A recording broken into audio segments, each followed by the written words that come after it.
I'm waiting for them to get me more information. Netflix had called me and said, "Would you be interested? We want to do a season two, and season two would do nothing but focus on Carole Baskins and his disappearance and everything else." And I said, "Listen, get your game plan together and come down and run it by me. If I don't think it would interfere with the investigation, let's do it." So I'm even excited to see it. So I know everyone else will be like, "Hey, we've been crying for this. There has to be a season two." So. Wow. Can you believe that? Season 2 of Tiger King has been announced. Some of you may be wondering, who was that announced it? Well, that's the sheriff of Hillsborough County in Florida. That's the county located where Jack Don Lewis, went missing. For those of you that watched Tiger King episode 3, Carole Baskin's husband at the time went missing. This is the county. This is the sheriff. He's in charge of the investigation. It's his administration that's investigating it. He announces season 2 of Tiger King is coming. Now, hold on. I don't know if this is true or not. I mean, he said it. He wears a badge. He talks about he's in the fact business. He has integrity and other things. I'll play you some clips of some of the things he said in this interview. He's asked about the case also. I want to play to you what he says about the case. And then as the official spokesperson for the family of Don Lewis, I want to tell you what I know. Let's see if this guy really is in the fact business. As our detectives talk to the family, talk to the daughters and the son of Mr. Jack Lewis, and talk to him, there was a lot.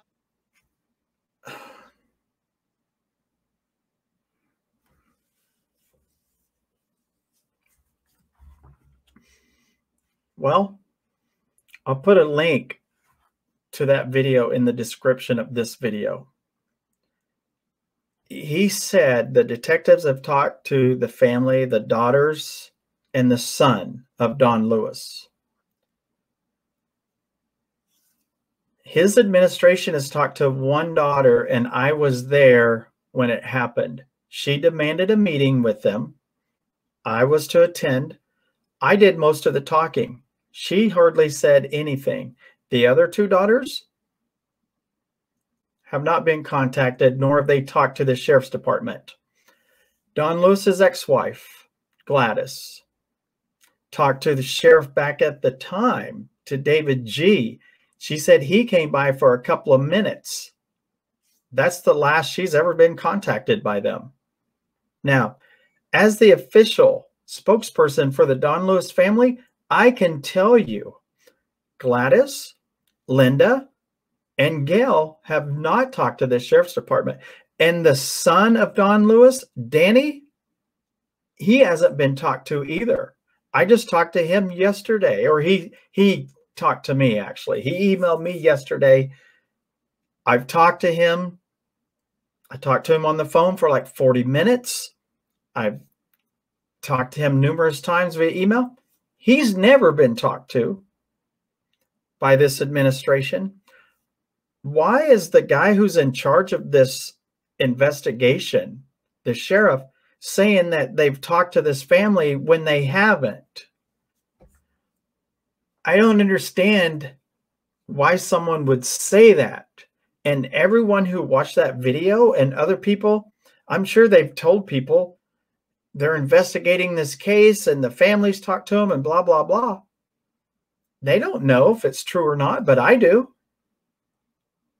Why are they saying this? Why is he saying they've talked to him when they haven't? Is he trying to make it appear like he's doing his job? I'm going to play some other clips from this interview. You can watch the whole thing. Go to like the last 10 minutes or 7 minutes of the interview for this stuff. The 45 minutes previously, you can watch it if you want. But the clips that I'm going to show you, tell me in the comments below, is this guy really in the fact business? He says he is. He talks about having integrity. I don't understand why he's saying these things if they're not true. That's not integrity. That's not being in the fact business. If you're going to investigate the case, investigate the case. Don't go around saying you are when you're not. Why would you do that? Don't forget to hit the like button, hit subscribe. Let me know in the comments what the hell is going on, why someone would say these things if they're not true. I'm going to play a couple more clips from the interview, and then feel free to go over to the channel, the guy who did it, this Jake Hoffman, go over there and ask him what the hell's going on. I'm going to send him a copy of this video. This guy went on this guy's channel and did this interview, and he's not giving facts, not the facts that I know firsthand. I talked to the daughters a lot. I've spent a lot of time with them. This is not being in the fact business, Chad. This is not the fact business whatsoever. And the guy who published this video, I don't know, maybe you should remove it because these are not facts. But if you want to talk, I'll talk to you, but this is not factual. This is not the fact business.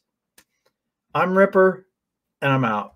As the incumbent and being the sheriff, you know, you have to be the one that has the integrity. You have to be the one that plays within the boundaries. Everyone here who now has heard the facts, because I'm in the fact business, not the opinion business. There was a lot of times the investigators were telling me, wow, well, we didn't know that. No one documented that. Wow, we didn't know this. Let's look at this. So they've been able to get a lot of things that they have to follow up on. So I'm optimistic that there's a lot of leads that have been developed that they have to go talk to more people, which I think is amazing. But again, it's not at the point here we snapped our fingers and took this old cold case and solved it. But I tell you what, nothing would make me jump up and down and scream at the top of my lungs of joy if all the 4 sheriffs that had it, I finally could be the one that my administration solves this case and again is able to bring some justice to this family. There's no doubt in my mind. I've made it clear. There's no doubt in my mind. This is too complicated. There's no doubt in my mind that there was so much cover up in this. There's no doubt in my mind that he was murdered. And now it's just trying to find out who did it.